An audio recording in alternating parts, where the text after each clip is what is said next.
unpack. We unpack. We unpack. Coming to you live. Boxing Ego unpack. Yeah. We unpack. We unpack.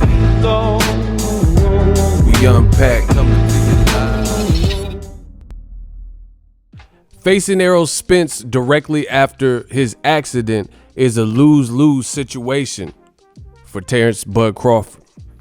What up, Fight World? It's your boy Ego, and I'm back with some more boxing. Make sure you smash the like button. Also, subscribe to my channel for the latest and greatest in boxing. If you want to become part of the gang, notification gang, please hit the bell icon. Shout out to the super chats, channel donations, the Venmo donations, the Cash App, and the Patreon family. We working. Now, head over to the Patreon. I revamped it. It's all brand new, and I'm shifting some of the content over there. Be warned, Patreon, YouTube channel members, I got y'all. I'm, changing some of the directives, and some of the content is going to make its way there, at least first, early access, different things like that. Become part of the Ego's Army extended family. We're going to get this next phase popping. So, link is in the description.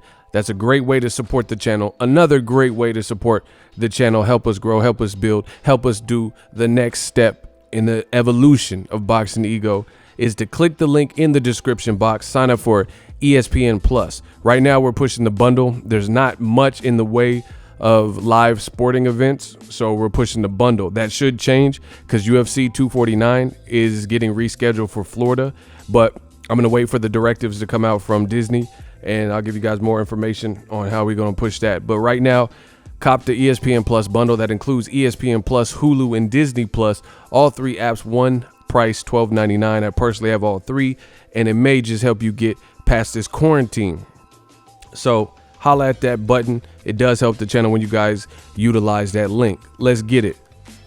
Terence "Bud" Crawford and Errol Spence. That's the fight some of you guys want to see the most in the welterweight division.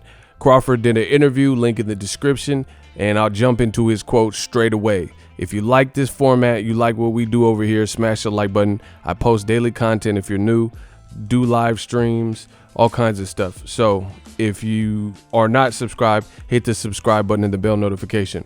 This is what Terence Crawford had to say. He says, Errol Spence said he's going right into a fight with Danny Garcia, Pacquiao, or me. I told him, like me personally, like, don't come back trying to fight me, because that ain't the fight that you really want on your first fight to come back. I wouldn't even take that fight if it was offered to me. I wouldn't take it because it's a lose-lose situation for me. If something was to happen and I knocked him out and I beat him up bad, they would just say, oh, well, he's not the same Errol Spence. He's coming off a car accident and this and that and this. And then that would never end. For my whole career, even after my career, everybody would be talking about how I fought Errol Spence after he got in his situation, and I didn't want to fight him before the accident. That would be the storyline. So I just want to see him back to the old Errol Spence that he used to be, and then me and him gonna fight. So that's from Bud Crawford. I want to give you my thoughts on that. Listen, I've already said, even before the accident, Errol Spence versus Terence Crawford is probably the best fight in the welterweight division. I don't know about the most lucrative. I don't. I'm just being real. Because you got to look at it. Manny Pacquiao versus Errol Spence in Texas would be huge. I don't know that, in all honesty, Errol Spence, Terence Crawford, which is also an excellent fight, that's a boxing hardcore fight. Spence versus Pacquiao, or even Spence and Danny Garcia, these are big fights as well. He does well at the Barclays Center. Errol Spence does good in any of his venues. He's done numbers in Texas, versus Ocampo, 15,000 people there. I was there. You wasn't there. He did great numbers in Texas again with Mikey Garcia, 51,000 or whatever it was. He did great numbers with Sean Porter at the Staples, and he did numbers when he fought Lamont Peterson at the Barclay. And of course, Sheffield, England. So Errol Spence is a bona fide star as well. Danny Garcia, he holds records for boxing events, attendance, and doing well. His fight with Keith Thurman at the Barclay, his fight with Paulie Malignaggi. Actually, I don't know if it was Paulie. I don't know where that fight was, but it was Zab Judah. I know that fight, things like that. And he was one of the early fighters, Danny Garcia, who was breaking into Barclays when it was new, when it was a brand new venue. So all in all, there are other fights that from a blockbuster perspective are just as big, if not bigger. I really believe that. Now, skill versus skill, 1A, 1B, then it's Crawford versus Spence.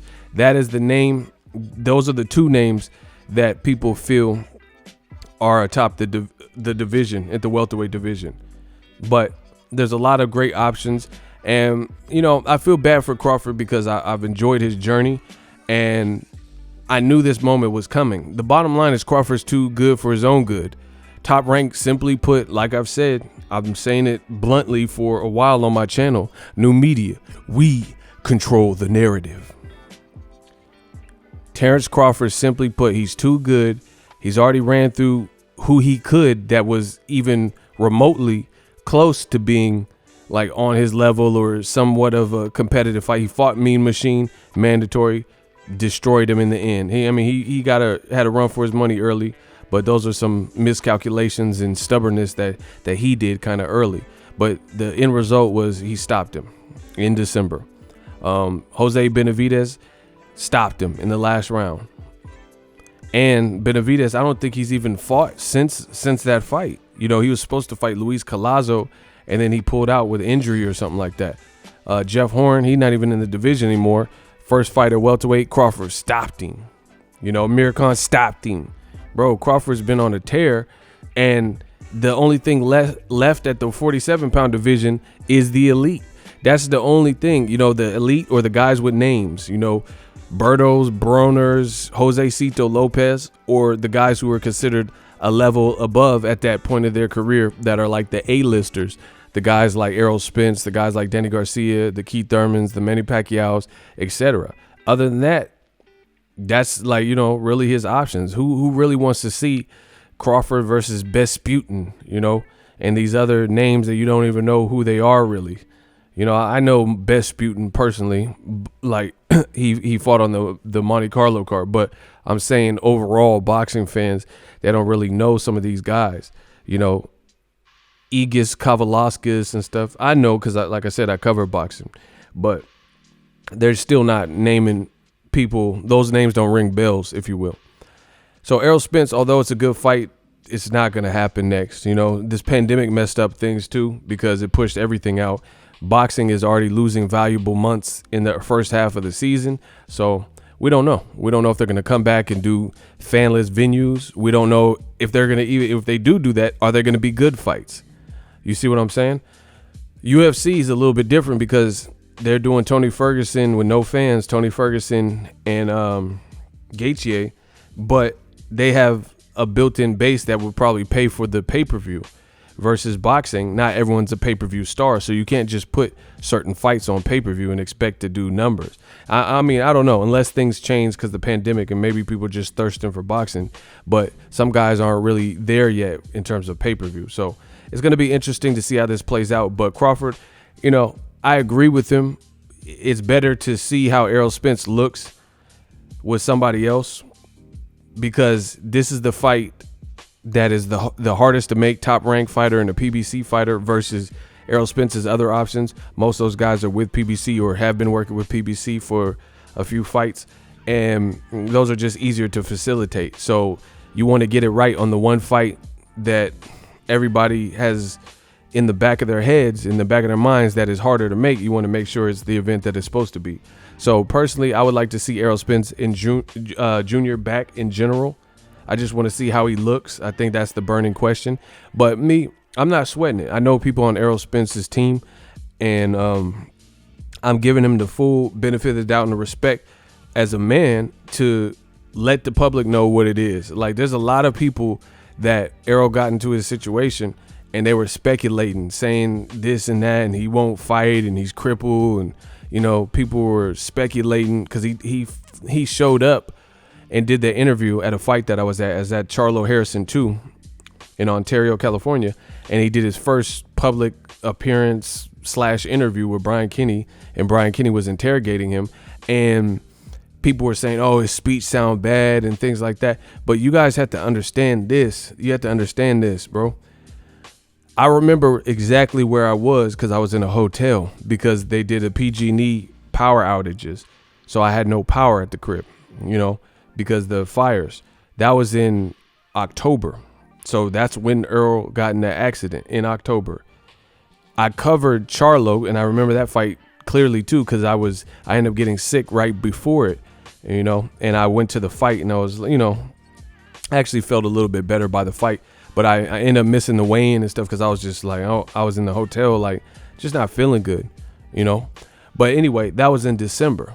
So long story short, he got in an accident in October, and he's already coming back and doing an interview in December and walking through the crowd, and people are judging because it's we live in such a digital age, social media age, that people want to be right and people want to be first and people want to be you heard it here first and all this weird stuff.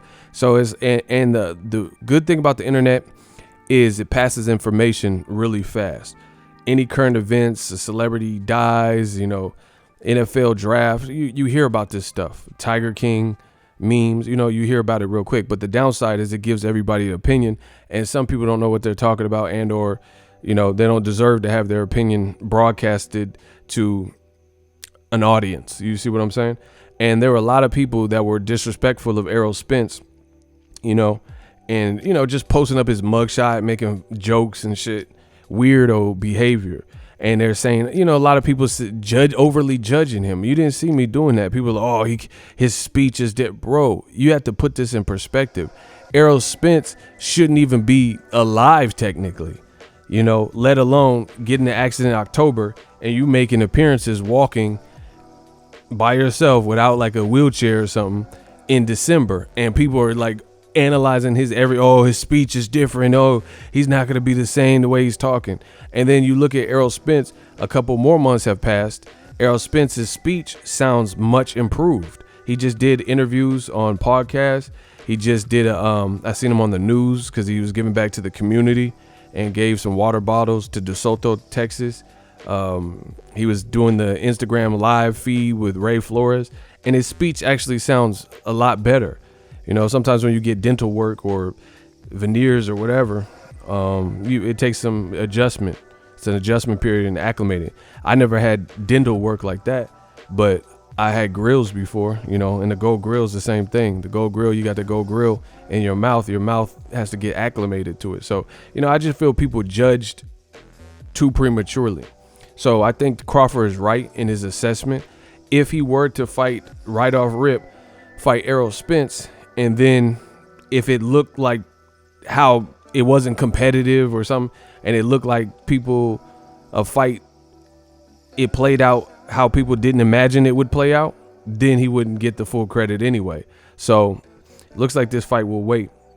That, among other things like the pandemic, and I can't picture that fight when it does happen being crowdless, because there's just how do you make it make sense for the promoters to work together, and then the paychecks offered for Errol Spence and Terence Crawford for that level of fight if you're missing a huge chunk of money in the live gate department and the fans chipping in, to be there and be a part of that history. So, me personally, I don't even really want to talk about Crawford Spence all too much, because beyond the pandemic, you heard it out of Crawford's mouth. He said you don't even want to fight him next, not because he's afraid, but it's because he doesn't think he'll get the full credit.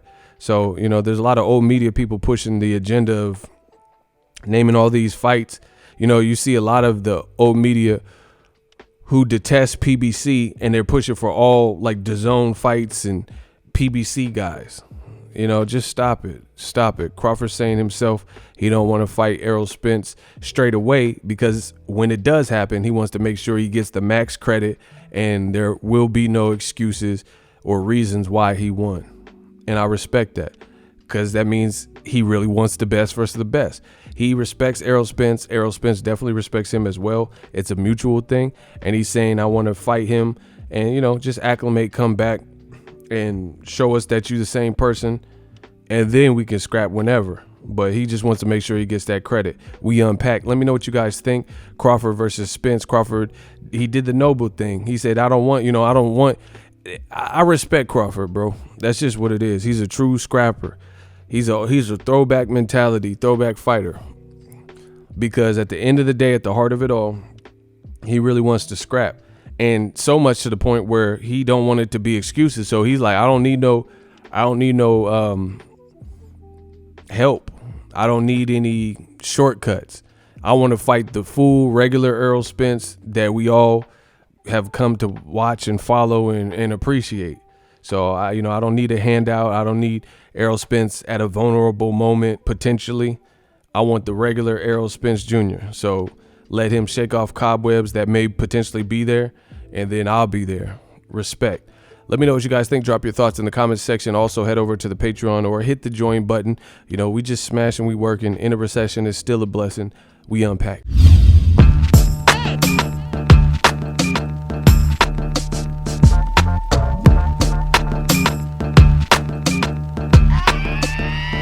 So if you enjoyed this video and want more content like this on the channel, you can show your appreciation by going to the PayPal donate button or the YouTube support button, and you can donate any amount that you feel is equivalent to the value of this video. Much more to come. Thank you guys for your support. Boxing Ego, the future of boxing.